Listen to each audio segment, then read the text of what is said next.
Shalom, selamat sahabat saudaraku sekalian. Kita bersyukur pada hari Sabat ini. Meskipun kita belum bisa bersama-sama bertemu di gereja, tapi saya berharap dimanapun kita berada saudaraku sekalian, kita boleh dalam keadaan sehat-sehat saja. Saat ini saudara, saya sedang berada di suatu tempat, namanya adalah Waduk Bajul Mati. Tempat ini adalah di daerah perbatasan antara Kabupaten Banyuwangi dan juga Situbondo. Dan view di belakang ini adalah pegunungan daripada Gunung Ijen yang saudara seringkali dengarkan ya, tentang wisata yang ada di kota Banyuwangi. Saudaraku sekalian, pada hari Sabat ini firman Tuhan yang akan saya bawakan adalah tentang bagaimana kita sebagai umat-umat Tuhan perlunya untuk mendengar. Saudara, saya yakin di antara kita, dimanapun kita berada di belahan dunia ini saudara, semua orang tentu ingin untuk mendengar. Semua orang ingin memiliki telinga yang bisa mendengar dengan baik. Walaupun ada saudara-saudara kita yang mungkin tidak bisa mendengar dengan alat panca indera, yaitu telinga mereka. Tetapi saudaraku sekalian, tentu pada umumnya semua orang ingin untuk mendengar. Sebuah penelitian saudara, hasil penelitian membuktikan bahwa ternyata dalam kehidupan sehari-hari setiap orang ditemukan bahwa ada 9% saudara dari keinginan seorang manusia adalah ingin untuk menulis. Jadi saudaraku sekalian, keinginan untuk menulis hanyalah 9%. Lalu membaca, ternyata seorang punya keinginan untuk membaca itu hanya sebanyak 16%. Berbicara hanya 30%. Jadi seseorang itu memiliki kebiasaan sehari-hari 30%-nya adalah suka untuk berbicara. Dan 45% adalah suka untuk mendengar. Jadi saudaraku sekalian, semua orang, semua manusia tentunya suka untuk mendengar. Saudara, apa kata Alkitab tentang kata mendengar? Apabila kita membuka di dalam Alkitab kita, Mazmur 64 ayat yang kedua berkata, "Ya Allah, dengarlah suaraku pada waktu aku mengadu. Jagalah nyawaku terhadap musuh yang dahsyat." Ini adalah ucapan dari Raja Daud. Bagaimana ketika saat di dalam pergumulan hidupnya ada masalah yang harus dihadapinya saudara. Dia berkata, "Ya Allah, ya Tuhan, dengarlah." Ya, saudara, tentu kita sebagai umat-umat Tuhan rindu dan ingin bagaimana Tuhan selalu mendengar akan setiap teriakan ataupun seruan kita. Di dalam Mazmur 116 ayat 1 dan 2 berkata, "Aku mengasihi Tuhan sebab Ia mendengarkan suaraku dan permohonanku, sebab Ia menyendengkan telinganya kepadaku, maka seumur hidupku aku akan berseru kepadanya." Raja Daud berkata bahwa Tuhan seringkali, Tuhan selalu mendengar ya, setiap permohonan-permohonan daripada setiap umat-umatnya. Saudaraku sekalian, sehingga Raja Daud katakan, "Aku mengasihi Tuhan." Kenapa? Karena Tuhan selalu mendengar permohonan daripada Raja Daud. Saudaraku sekalian, begitupun dengan kita saat ini. Kita haruslah setiap hari untuk mengasihi Tuhan. Apapun masalah yang kita hadapi saudara, kita harus selalu mengasihi Tuhan. Berseru kepada Tuhan. Meskipun begitu berat beban kita saudara, serahkanlah kepada Tuhan. Kenapa? Karena Raja Daud, Alkitab katakan bahwa Tuhan selalu mendengarkan setiap permohonan-permohonan kita. Jika kita melihat di dalam 1 Raja-Raja 3 ayat 4-9, di situ ada sebuah cerita di mana adanya percakapan antara Raja Salomo dan kepada Tuhan. Dan pada saat itu saudaraku sekalian, ketika Tuhan bertanya apa yang diminta oleh Raja Salomo, maka saudaraku sekalian, di dalam 1 Raja-Raja 3 ayat yang ke-9 di sana dikatakan, "Maka berikanlah kepada hambamu ini hati yang paham menimbang perkara untuk menghakimi umatmu, dengan dapat membedakan antara yang baik dan yang jahat.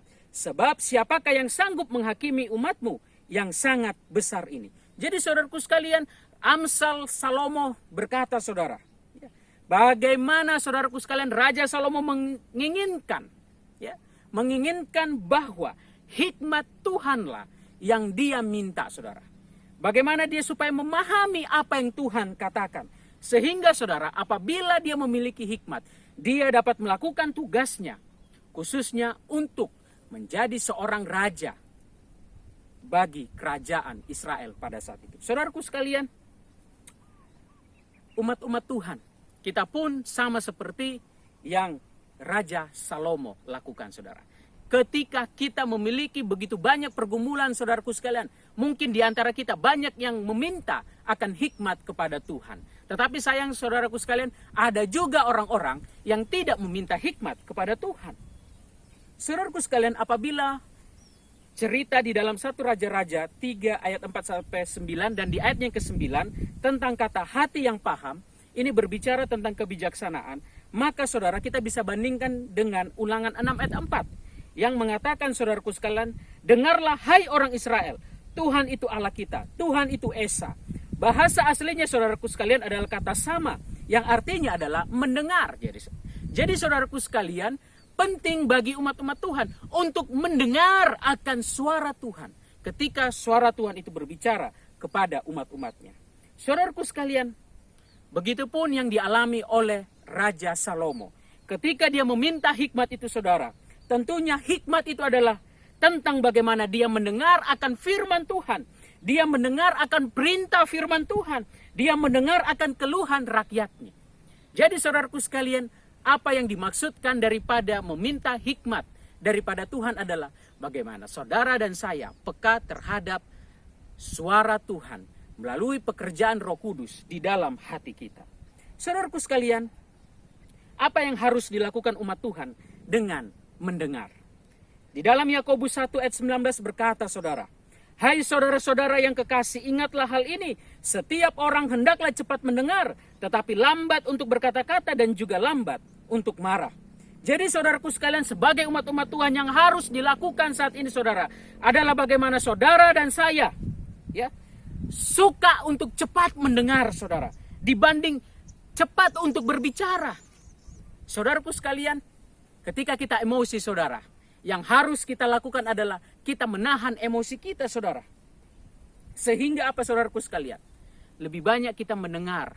Ketika kita mendengar, kita akan banyak pertimbangan dibanding kita hanya mengeluarkan kata-kata kita. Apalagi saat kita sedang emosi, setiap kata-kata yang kita keluarkan dengan cepat, ceplas-ceplos, semangat, seringkali saudara mengeluarkan kata-kata yang tidak baik, yang menyakiti akan hati sesama, terlebih menyakiti hati Tuhan. Maka saudara sebagai umat-umat Tuhan, apa yang harus dilakukan oleh umat-umat Tuhan? Banyak mendengar akan firman Tuhan. Dan berlambatlah di dalam untuk mengeluarkan kata-kata. Artinya saudara, pentingnya pertimbangan. Saudara, Amsal 18 ayat 13 berkata, jikalau seorang memberi jawab sebelum mendengar, itulah kebodohan. Seringkali saudaraku sekalian, kita sebagai umat-umat Tuhan, kita belum mendengar tapi sudah langsung mengeluarkan kata-kata. Bahkan saya pun seringkali mungkin lakukan hal itu, saudara. Tapi nasihat Tuhan katakan, saudara, lebih baik kita mendengar dulu, baru kita berkata-kata. Jangan berkata-kata terus-menerus, sehingga saudara, seringkali kita lebih suka berkata-kata, jarang mendengar. Akhirnya saudara, orang melihat bagaimana itu adalah kebodohan daripada kita. Amsal 1 ayat 5 berkata, baiklah orang bijak mendengar, menambah ilmu. Dan baiklah orang yang berpengertian, memperoleh bahan pertimbangan. Artinya saudaraku sekalian, kalau kita adalah umat Tuhan yang bijaksana, maka kita perlu untuk mendengar. Kalau kita banyak mendengar, ilmu akan kita dapatkan. Dan tentunya saudaraku sekalian, kita akan memiliki begitu banyak pertimbangan-pertimbangan yang matang. Sehingga saudara, ketika segala sesuatu apapun yang mau kita lakukan, tentunya kita akan lakukan dengan kehati-hatian dan tentunya sesuai dengan firman Tuhan. Amsal 12 ayat 15 berkata, jalan orang bodoh lurus dalam anggapannya sendiri, tapi siapa mendengar nasihat, ia bijak. Jadi saudara sekalian, kadang-kala kita merasa sok pintar, merasa bijaksana, merasa bisa melakukan segala sesuatu, merasa keputusan-keputusan kita benar, saudara. Tetapi Alkitab katakan, saudaraku sekalian, kita perlu mendengar dan mendengar akan nasihat yang bijak.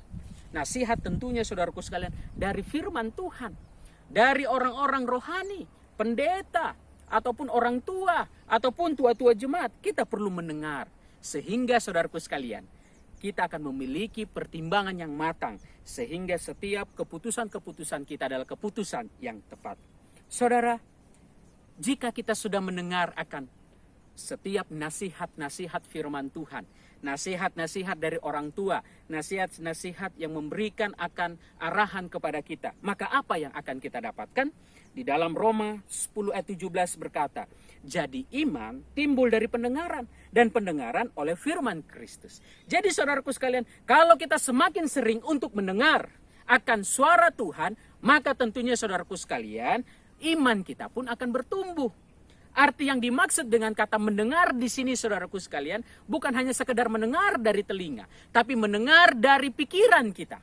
Merenungkan akan firman Tuhan itu. Makanya saudara, jika kita melihat ada saudara-saudara kita yang tidak bisa mendengar dengan telinga mereka, ya, dengan alat pendengaran mereka saudara. Tapi mereka bisa memahami. Kenapa? Mungkin karena ada bahasa isyarat. Tapi bukan karena bahasa isyaratnya saja saudara. Tapi bagaimana ketika otak itu saudara menerima pesan itu. Disitulah dia mendengar. Lalu dia juga merasakan. Lalu dia juga saudara melakukan itu. Jadi saudaraku sekalian, mendengar yang dimaksud di sini adalah bagaimana saudara dan saya. Bukan hanya sekedar mendengar dari telinga. Tapi bagaimana pikiran saudara dan saya benar-benar selalu tertuju kepada Tuhan. Di dalam Amsal pasal 1 ayat 33, di sana dikatakan, tetapi siapa mendengarkan aku, ia akan tinggal dengan aman, terlindung daripada kedahsyatan malapetaka. Jadi saudaraku sekalian, apa yang saudara dan saya akan dapatkan kalau kita mau mendengar, mau peka terhadap firman Tuhan, maka di sana dikatakan saudaraku sekalian, ia akan tinggal dengan aman, terlindung daripada malapetaka yang akan terjadi. Saudara berbicara mengenai malapetaka saudara, maka itu berbicara tentang nanti setelah pintu kasihan itu sudah tertutup. Artinya saudara, saat ini umat-umat Tuhan, mari kita selalu mendengar akan kuasa Tuhan. Mendengar setiap firman Tuhan. Melalui apa saudara? Ketika kita membaca firman Tuhan, mendengar firman Tuhan, khotbah-khotbah, mendengar akan nasihat-nasihat firman Tuhan. Dan tentunya saudara, ketika Roh Kudus berbicara kepada kita, kalau kita dengar setiap saat saudara, maka saudara dan saya akan siap masuk dalam kerajaan surga. Maka ketika malapetaka itu nanti datang saudara, maka saudara dan saya pun akan selamat. Saudara dan saya pun akan dalam perlindungan Tuhan. Kenapa? Karena tentunya karena kita sudah memilih untuk mengikut Tuhan dan kita sudah dimeteraikan. Saudaraku sekalian, sebagai umat-umat Tuhan saat ini, marilah kita suka untuk mendengar, sedikit untuk berkata-kata. Tetapi marilah saudara, kita selalu mendengar dan mendengar, peka terhadap pekerjaan kuasa Tuhan. Melalui pekerjaan kuasa Roh Kudus itu, marilah kita selalu mendengar, selalu peka terhadap firman Tuhan. Tuhan memberkati kita semua.